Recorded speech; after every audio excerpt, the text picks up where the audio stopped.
Em nome do Pai, do Filho e do Espírito Santo. Ave Maria, cheia de graça, o Senhor é convosco. Bendita sois vós entre as mulheres, e bendito é o fruto do vosso ventre, Jesus. Santa Maria, Mãe de Deus, rogai por nós, pecadores, agora e na hora de nossa morte. Amém. Santo anjo do Senhor, meu zeloso e guardador, se a ti me confiou, a piedade divina sempre me rege, me guarde, me governe, me ilumine. Amém. Maria, sede da sabedoria, rogai por nós. Divino Espírito Santo, iluminai-nos. Queridos seminaristas, diáconos, queridos irmãos, nós vamos, e irmãs, no capítulo 3 do Decreto Unitatis et Integratio do Concílio Vaticano II, se trata das comunidades separadas. E no número 13 diz assim: olhamos para as duas principais categorias de decisões que afetam a túnica inconsútil de Cristo. Olha só, a túnica de Cristo, que era sem costura, tem duas grandes cisões. As primeiras divisões sobrevieram no Oriente, quer por contestação das fórmulas dogmáticas dos concílios de Éfeso e Calcedônia, quer em tempo posterior pela solução da comunhão eclesiástica entre os patriarcados orientais e a Sé romana. Depois, após mais de 4 séculos, outras divisões originam-se no Ocidente dos acontecimentos em geral conhecidos sob o nome da Reforma, que aí já é de Lutero. Desde então, várias comunhões nacionais ou confessionais se separaram da Sé romana, entre aquelas nas quais continuam parcialmente as tradições e estruturas católicas, ocupa um lugar especial a comunhão anglicana. Estas diversas divisões, todavia, diferem muito entre si, não apenas em razão da origem, lugar e tempo, mas principalmente pela natureza e gravidade das questões pertinentes à fé e à estrutura eclesiástica. Por isso, sem querer minimizar as diferenças entre os vários grupos cristãos e sem desconhecer os laços que entre eles existem, não obstante a divisão, este Santo Concílio resolve propor as seguintes considerações para uma prudente ação ecumênica. Aqui seria importante meditar o que significaria, então, considerações para uma prudente ação ecumênica. E aqui vamos começar a falar dos orientais. Diz assim, as igrejas orientais. Número 800 do compêndio feito pela Vozes, o número 14 do documento, diz assim: mente e história própria dos orientais. Durante não poucos séculos, as igrejas do Oriente e do Ocidente seguiram por próprios caminhos, unidos, contudo, pela fraterna comunhão de fé e vida sacramental. Quando entre elas surgiram dissensões acerca da fé ou da disciplina, a Sé romana as dirimia de comum consenso. Entre outras coisas de grande importância, é grato ao Sacrosanto Concílio trazer à memória de todos o fato de que no Oriente, não poucas igrejas particulares ou locais, entre as quais sobressaem as igrejas patriarcais, se gloriam de ter origem nos próprios apóstolos.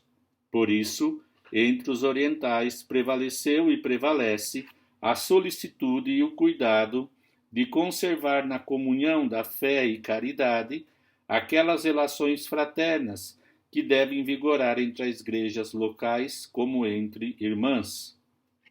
Semelhantemente, não se deve esquecer que as igrejas do Oriente têm desde a origem um tesouro, do qual a Igreja do Ocidente herdou muitas coisas em liturgia, tradição espiritual e ordenação jurídica.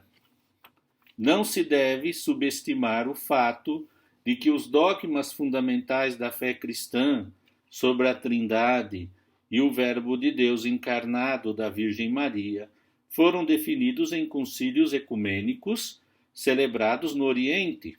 Para preservar esta fé, muitos sofreram e ainda sofrem aquelas igrejas.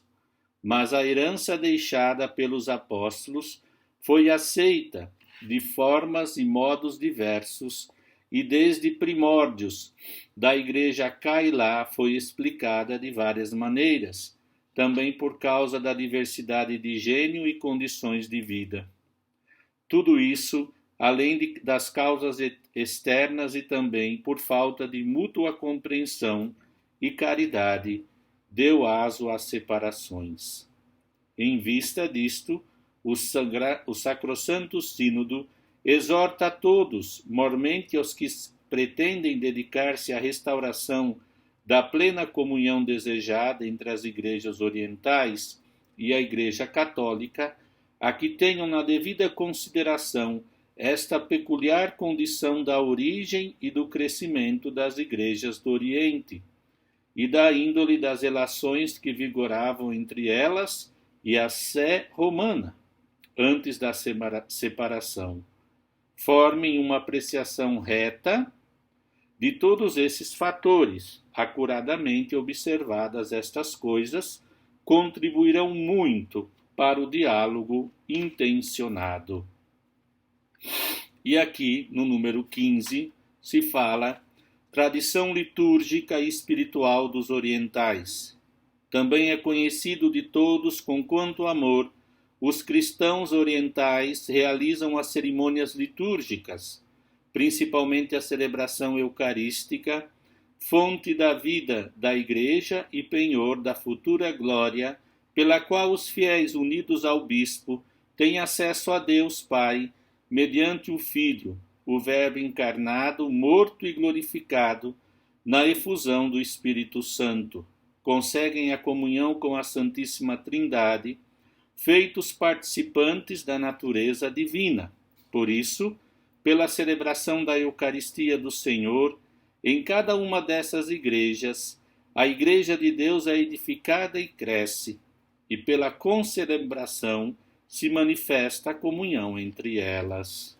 Neste culto litúrgico, os orientais engrandecem com belíssimos hinos a Maria, sempre Virgem, que o Concílio Ecumênico de Éfeso solenemente proclamou Mãe Santíssima de Deus, para que se reconhecesse verdadeiramente e propriamente o Cristo como Filho de Deus e Filho do homem, segundo as Escrituras.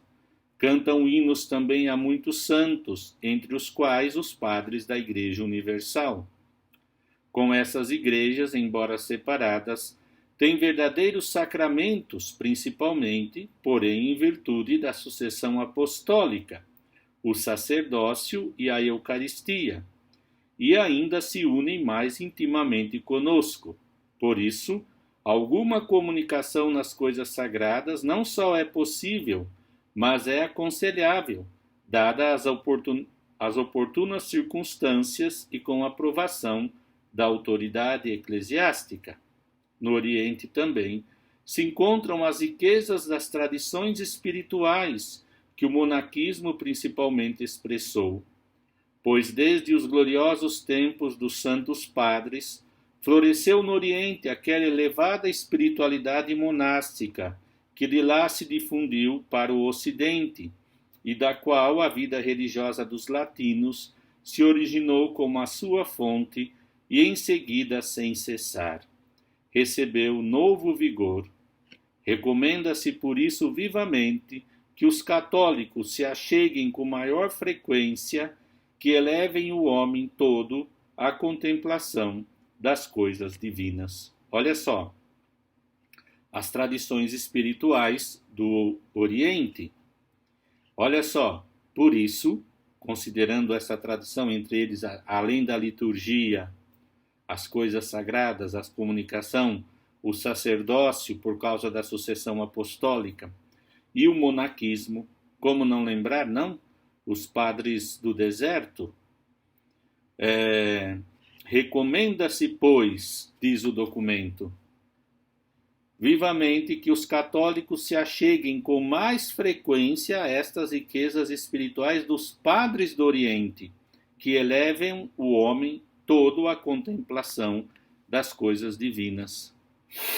Conhecer, venerar, conservar e fomentar o riquíssimo patrimônio litúrgico e espiritual dos orientais é de máxima importância para guardar fielmente a plenitude da tradição cristã e realizar a reconciliação dos cristãos orientais e ocidentais. E aqui, neste número 16 da Unitatis Redintegratio, diz: além do mais, desde os primeiros tempos, as igrejas do Oriente seguiram disciplinas próprias sancionadas pelos santos padres e sínodos, mesmo ecumênicos. Longe de obstar a unidade da igreja, certa diversidade de costumes e usos, como acima se lembrou, antes aumenta-lhe o decoro e contribui não pouco para cumprir sua missão.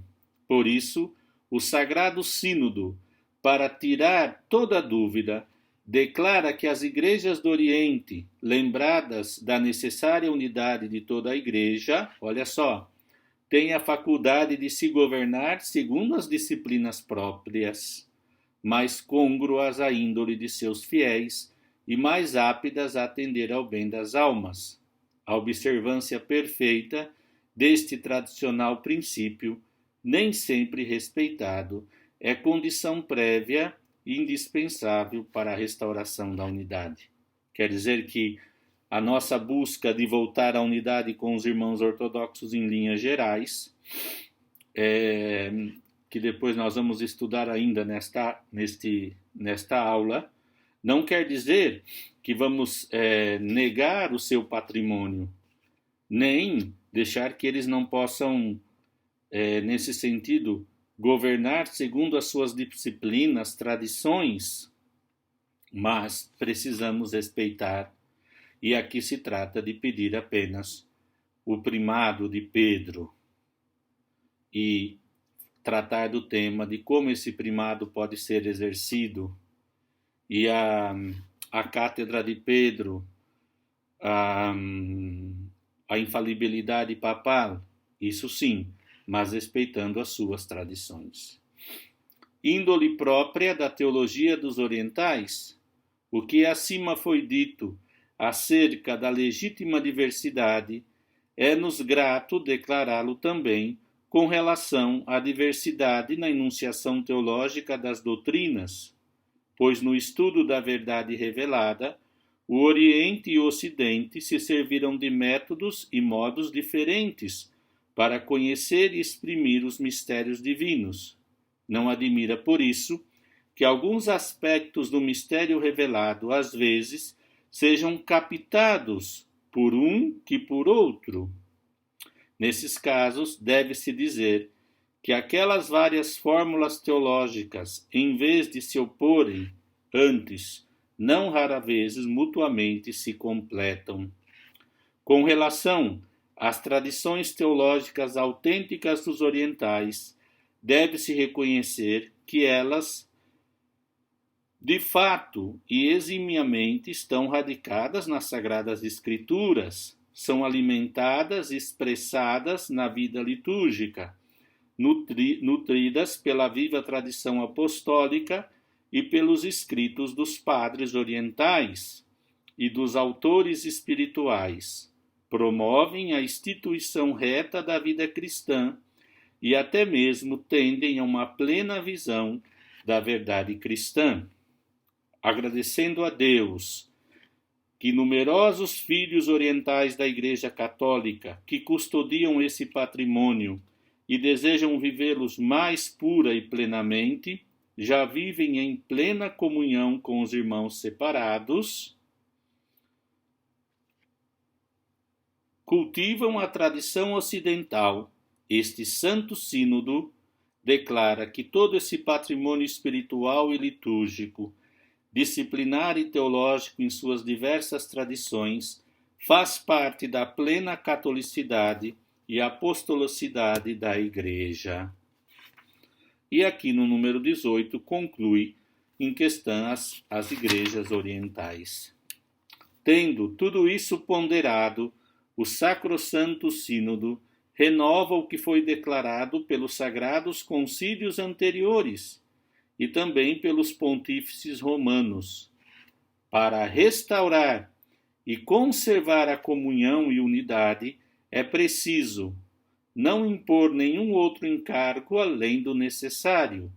Veemente também deseja que nos vários institutos e formas de vida da Igreja se envidem todos os esforços para uma gradual concretização desta unidade, principalmente pela oração, por um fraternal diálogo em torno da doutrina e das mais urgentes necessidades na missão pastoral de hoje. Do mesmo modo, recomenda aos pastores e fiéis da Igreja Católica cultivar boas relações com aqueles que já não vivem no Oriente, mas longe da pátria, para que cresça a colaboração fraterna com eles no espírito da caridade, excluído todo espírito de contenciosa rivalidade. E se esta causa for promovida com todo entusiasmo, o Sacrosanto Sínodo espera que, demolida a parede que divide a Igreja Ocidental da Oriental, se faça finalmente uma única mansão, firmada na pedra angular, Cristo Jesus, que fará de ambas uma só. Aqui penso também que vocês já tenham, eu coloquei um vídeo lá nos Retratos da Fé, né? Simplesinho, mais um pouco sobre as igrejas orientais, as igrejas luteranas, né? E a igreja anglicana, como falava aqui. E agora nós vamos vermos como se dá com as questões da cisão. Aqui foi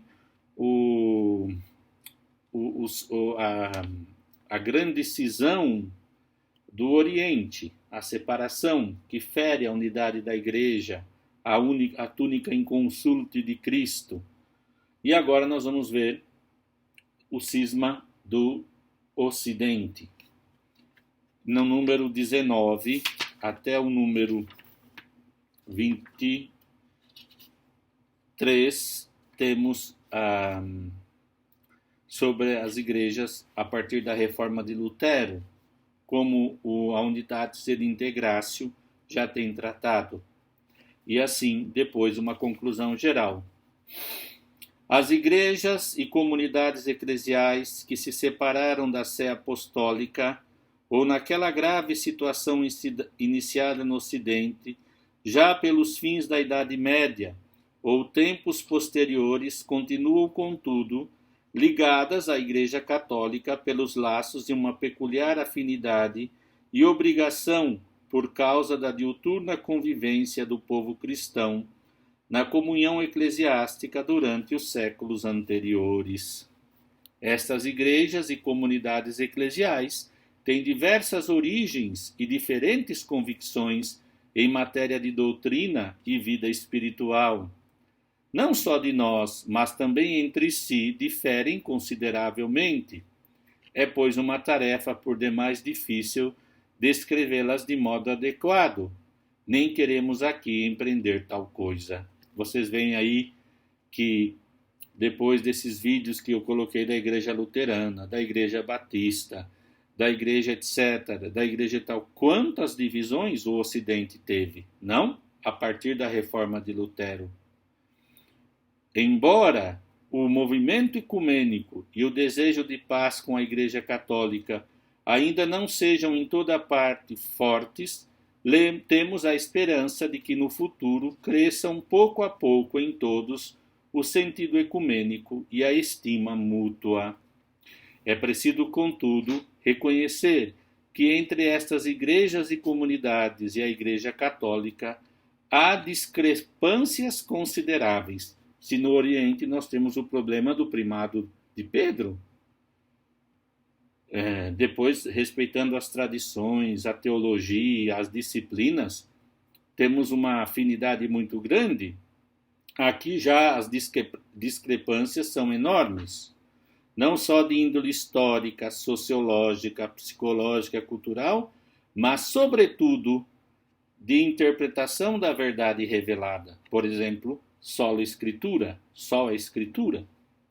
Para que mais facilmente se possa estabelecer o diálogo ecumênico, não obstante essas diferenças, queremos, nas seguintes linhas, expor alguns pontos que podem e devem ser o fundamento e o encorajamento deste diálogo.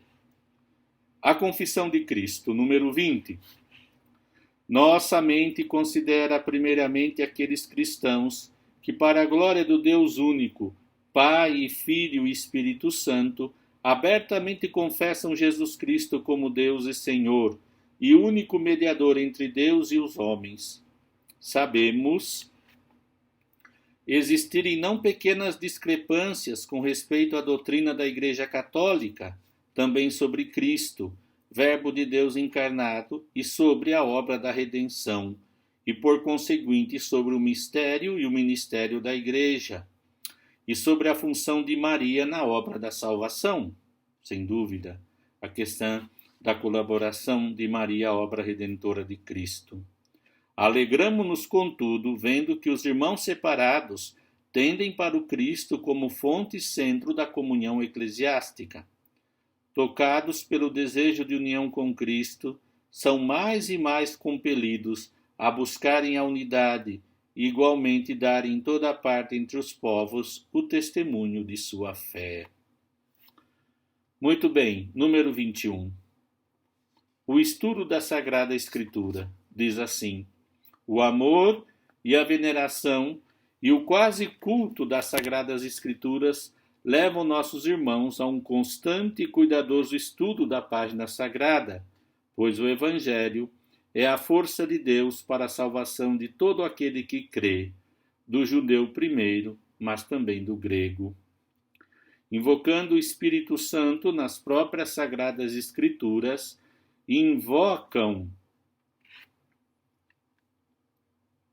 procuram a Deus que lhes falam em Cristo, prenunciado pelos profetas, Verbo de Deus, por nós encarnado.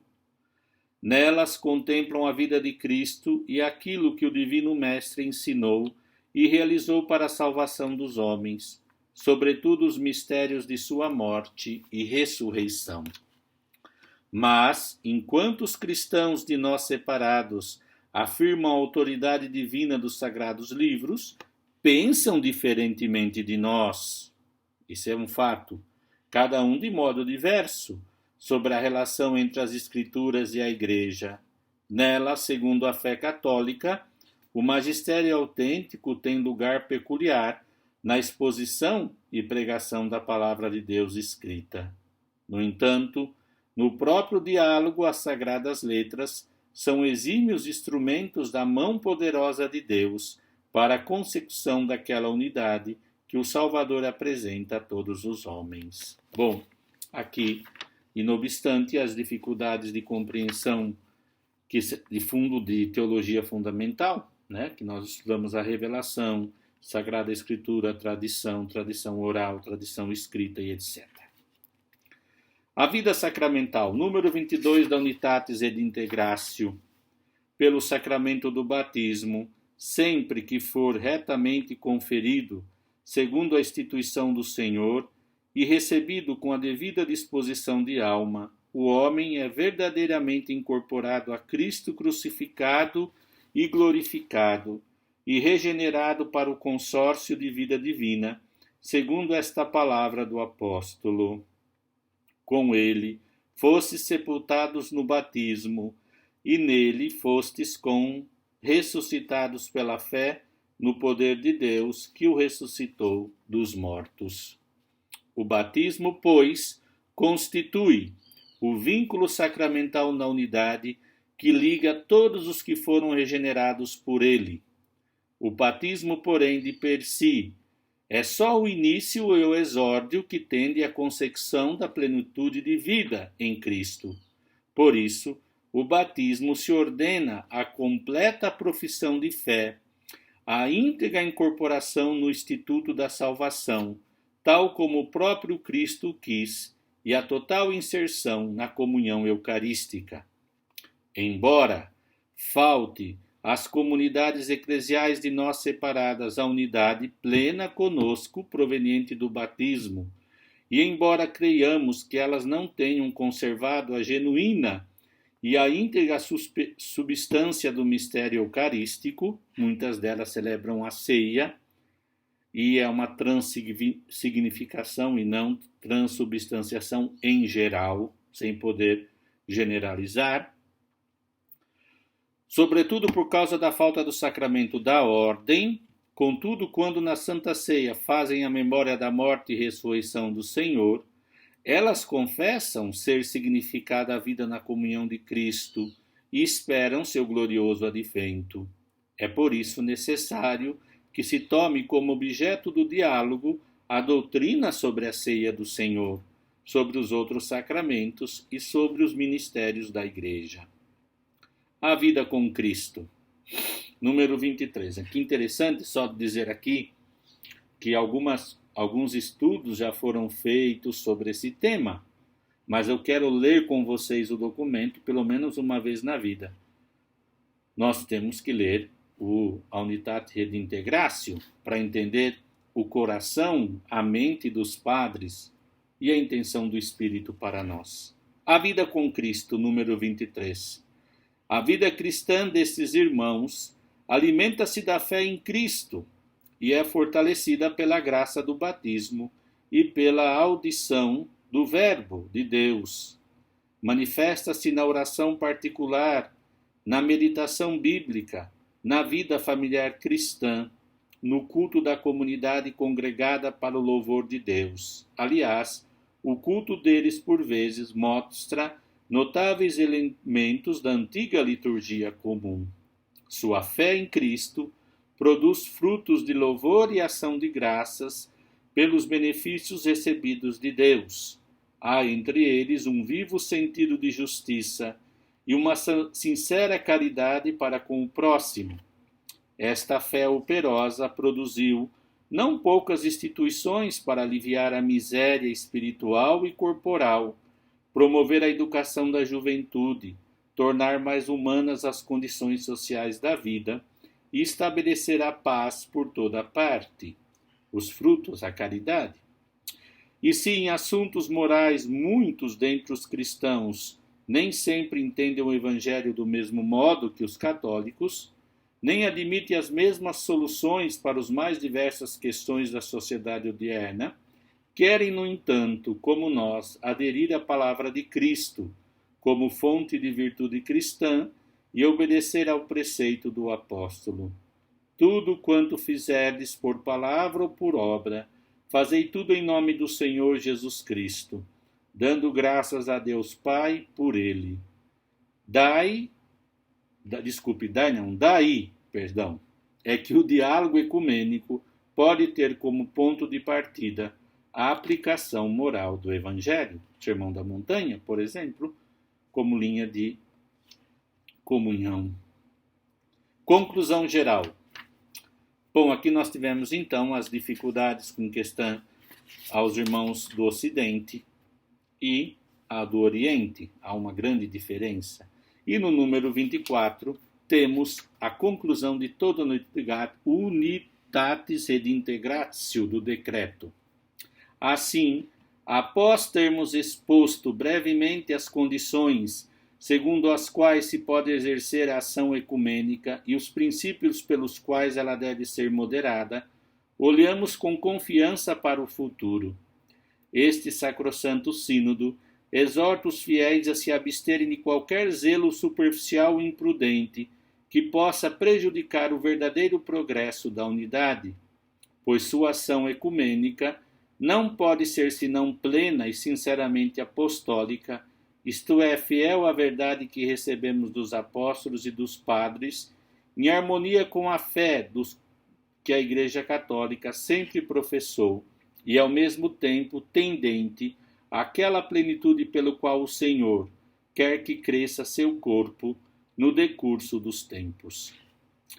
Este sacrossanto sínodo deseja com insistência que as iniciativas dos filhos da Igreja Católica se desenvolvam unidas à dos irmãos separados, que não se ponham obstáculo aos caminhos da providência e que não se prejudiquem os futuros impulsos do Espírito Santo.